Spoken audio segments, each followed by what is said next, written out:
ആഖാൻ ചെയ്ത പാപമത്രേ.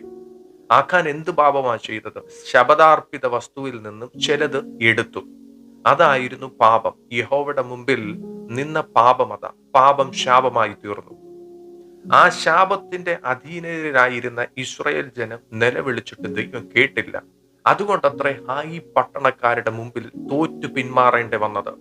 എന്നെ കേൾക്കുന്ന ദൈവവൈതലേ, ചില വിജയത്തിന് തടസ്സമായി നിൽക്കുന്നത്, അല്ലെങ്കിൽ ചില തോൽവിക്ക് കാരണമായിരിക്കുന്നത് പാപമായിരിക്കാം. പാപം ശാപമായി മാറും.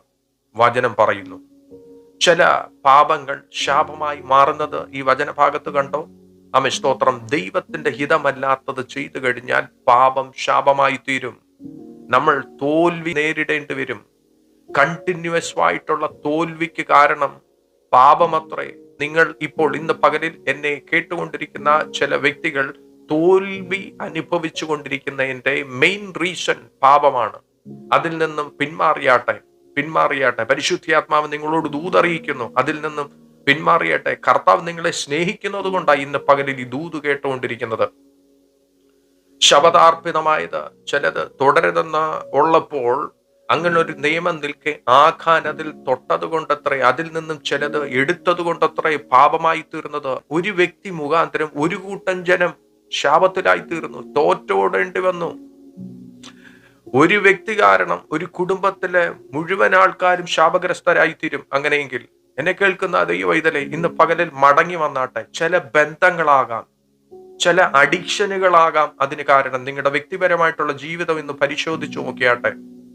ചില പ്രശ്നങ്ങൾ, ചില തോൽവിക്ക് കാരണം നിങ്ങളുടെ കുടുംബം മുഴുവൻ ശാപത്തിലായിരിക്കുന്നതിന്റെ കാരണം ചില ബന്ധങ്ങളാകാം, ചില അഡിക്ഷനുകളാകാം, ചില നിങ്ങളുടെ സ്വഭാവങ്ങളാകാം. അവരവർക്കറിയാമല്ലോ എന്താണ് കാരണമെന്ന്.